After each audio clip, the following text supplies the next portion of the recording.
더 마블즈 105분의 러닝타임으로 할 말은 다 했다. 우선 관객들이 어이없어 하는 장면들을 추려보았다. 1. 블랙걸 매직을 외쳤다고 하늘을 나는 모니카 랭보. 2. 엑스트라 1 정도의 비중인 악역 다르벤. 3. 죽어가는 태양을 몸통 박치기로 살리는 캡틴 마블. 그 외 뜬금없는 박서준과 고양이 등장. 우선 모니카 랭보가 힘을 얻은 건 스칼렛 위치가 된 완다의 파장에 노출되어 새로운 힘을 얻게 되었다. 여기에서 유추할 수 있는 건 완다가 점령한 웨스트뷰 마을에 1200명 가량 되는 마을 사람들도 모니카 랭보처럼 슈퍼 파워를 가지게 되었는가다. 만약 그렇다면 카밀라 칸과 케이트 비숍의 신상 정보가 담긴 투명 아이패드에 웨스트뷰 마을 사람들의 신상 정보도 있었다면 그 중에 모니카 랭보처럼 유사한 능력을 지닌 사람이 있었을지도 모른다. 닉 퓨리는 이미 그 정보를 알고 있어서 모니카 랭보가 미처 몰랐던 능력을 깨워준 것일지도 모르지만 이건 어디까지나 내 생각이고, 솔직히 모니카 랭보가 어떻게 날 수 있게 되었는지에 대한 묘사는 좀 넣었어야 한다고 생각한다.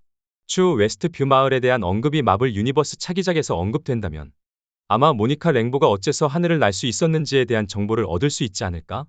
이 엑스트라 1 정도 비중의 악역 다르벤. 사람들이 가장 어이없어하는 부분이 아마도 악역 다르벤의 비중이 너무 초라하다는 거 아닐까? 내가 봐도 악역이 무슨 엑스트라 1 정도 되는 비중이었다.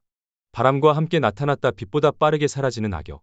우리가 흔히 아는 음모를 꾸미는 악역도 아니고 힘을 얻기 위한 약탈하는 과정도 없는 자기 소개하고 사라진 것 같은 악역. 그나마 카밀라 칸의 벵갈 하나를 엑스비 어쩌고 행성에서 얻었다는 묘사와 벵갈의 기능 이꼬르 벵갈 2개로 점프 포인트를 열 수 있다 정도가 있겠다.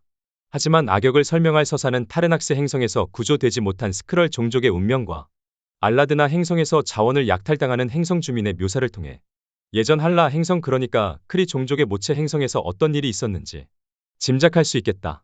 우선 멸망하는 할라 행성에서 탈출하려는 크리 종족과 탈출선에 탑승하지 못한 크리 종족 간의 갈등이 있지 않았을까 예상한다. 게다가 할라 행성에서 내전이 있었다고 하는데 구체적으로 어떤 내전이 있었는지는 모르겠다. 아마 할라 행성에서 탈출해야 한다는 세력과 남아서 할라 행성을 구해야 한다는 세력 간의 내전 아니면 탈출선에 탑승하지 못한 할라 행성 사람들 간의 내전이 있었는지는 모르겠다. 영화 엔딩에서 멸망하는 할라 행성을 너무 쉽게 구하긴 했는데 탈출선에 탑승한 크리 종족들이 만약 정착할 행성을 못 찾았다면 다시 할라 행성으로 돌아와서 또 다른 내전이 발발하지 않을까? 아니면 이제 살만해진 할라 행성을 다른 종족들이 또 식민지로 개척하려고 할지도 모르지. 그런데 그럴 만한 자원이 있는지는 모르겠네.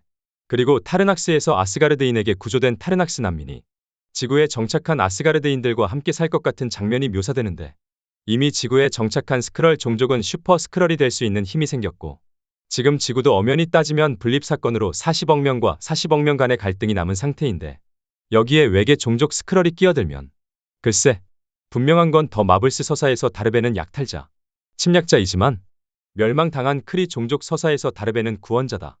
입장에 따라 구원자가 되기도 하고 침략자가 되기도 하는 서사. 캡틴 마블 입장에서 AI에 지배당한 크리 종족을 해방시키기 위해서라고 하지만 그건 캡틴 마블 생각이었고 그 후 벌어진 일에 대해서는 미처 생각치 못했다는 캡틴 마블의 입장을 어느 정도 언급한 것으로 보아 캡틴 마블도 이제 슬슬 큰 힘에는 큰 책임이 따른다는 마블 유니버스의 구호를 깨닫는 건 아닐까? 사만이 무슨 태양의 몸통 박치기 했다고 다시 타올라.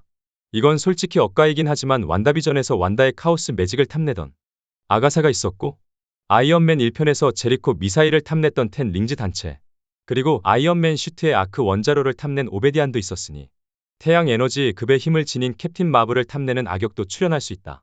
아마 멀티버스 충돌로 인한 출연하는 새로운 세력과 인물들 중 아닐까.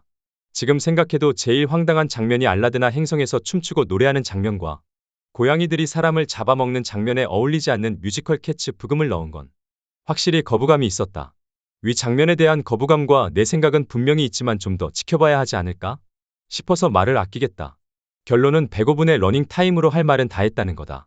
왜 관객들이 더 마블지에 화가 났는지 알 것 같지만 한편으로 지나치게 화를 낸 것도 없진 않다. 그러니까 흑인 인어공주와 PC운동과 페미니즘 운동의 피곤함과 짜증이 겹친 스트레스가 오늘날 더 마블지에게 튄 게 아닐까. 정확히 베놈 러닝타임이 107분이다. 미국 상영으로는 112분인데 베놈도 더 마블스처럼 스토리의 개연성이 부족하다는 혹평을 받았지만 이 정도까지 공격당하진 않았던 것 같다. 아마 영화 연출 문법이 스마트폰 매체 영향 때문에 많이 바뀌지 않았을까 생각한다. 내 경우로는 분명 다음 작품이 기대가 된다. 쿠키 영상을 보면 영 어벤져스를 꾸릴 것 같지만 호크아이에서 딱히 갈등이 될 만한 일이 있었나 싶으면 예전에 봐서 기억이 잘 안 나고 근데 케이트 비숍을 왜 영입하지?